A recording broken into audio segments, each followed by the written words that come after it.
हमारे YouTube channel में आपका स्वागत है। आज हम आप लोग को बताएंगे हिंदी साहित्य का इतिहास, जो रामचंद्र शुक्ल के अनुसार काल विभाजन है और उन्हीं के अनुसार अधिकतर परीक्षाओं में आते हैं, जो आपके TET, UP TET, super TET में बहुत ही ज़्यादा पूछे जाते हैं। चलिए देखिए, हिंदी साहित्य का इतिहास। हिंदी साहित्य के इतिहास को रामचंद्र शुक्ल जी के अनुसार 4 भागों में बांटा गया है। पहला आदिकाल, दूसरा भक्तिकाल, तीसरा रीतिकाल, चौथा आधुनिक काल। आदिकाल को एक अन्य नाम से भी जाना जाता है, जिसको वीरगाथा काल कहा जाता है। भक्तिकाल को हिंदी का स्वर्ण युग कहा जाता है। रीतिकाल को श्रृंगार काल कहा जाता है, क्योंकि रीतिकाल में बहुत सारी श्रृंगारपूर्ण रचनाएं हुई हैं। आधुनिक काल, भक्तिकाल को 2 भागों में बांटा गया है, निर्गुण धारा, दूसरा सगुण धारा। निर्गुण धारा का अर्थ है कि निराकार ब्रह्म की उपासना, जिसमें जिन कवियों ने निराकार ब्रह्म की उपासना की है उनको निर्गुण काव्य धारा के अंतर्गत रखा गया है। सगुण धारा में जिसमें ईश्वर के सकारात्मक रूप की उपासना करके उनकी की गई है, उसे सगुण काव्य धारा कहा जाता है। फिर देखिए, निर्गुण काव्य धारा को 2 भागों में बांटा गया है, ज्ञानाश्रयी, एक प्रेमाश्रयी। सगुण काव्य धारा को 2 भागों में बांटा गया है, पहला राम भक्ति शाखा, दूसरा कृष्ण भक्ति शाखा। ज्ञानाश्रयी शाखा के अंतर्गत कबीरदास आते हैं, गुरु नानक आते हैं, आदि लोग आते हैं। और देखिए, प्रेमाश्रयी शाखा के अंतर्गत जायसी है, खुमान रासो हैं, आदि कवि आए हैं जो वीर रस का वर्णन करते हैं।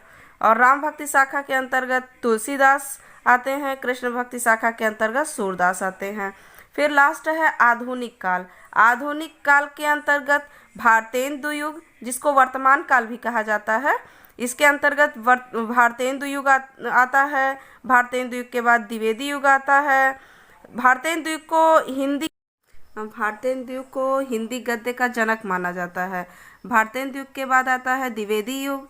द्विवेदी युग के बाद आता है छायावादी युग, जिसमें जयशंकर प्रसाद और अन्य कवि आते हैं। उसके बाद आता है प्रगतिवादी युग। फिर आता है प्रयोगवाद एवं नई कविता युग आता है। फिर देखिए, आदिकाल का समय आचार्य रामचंद्र शुक्ल के अनुसार आदिकाल का जो समय है कब से कब तक माना जाता है। देखिए, आदिकाल का जो समय है वो संवत 1050 से 1375 तक माना जाता है। भक्तिकाल का जो समय है वो संवत 1375 से 1700 तक माना जाता है। फिर रीतिकाल का जो समय है वो 1700 से 1900 तक माना जाता है। उसके बाद में आ जाता है आपका आधुनिक काल। आधुनिक काल का जो समय है वो 1900 से अब तक का माना जाता है, जो नई कविता के युग तक लेकर माना जाता है।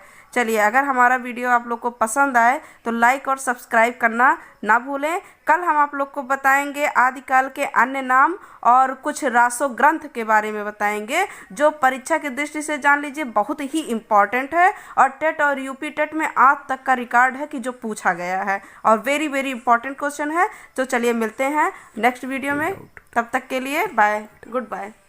और कोई आप लोग को अगर डाउट हो तो आप लोग कमेंट करके हमको ज़रूर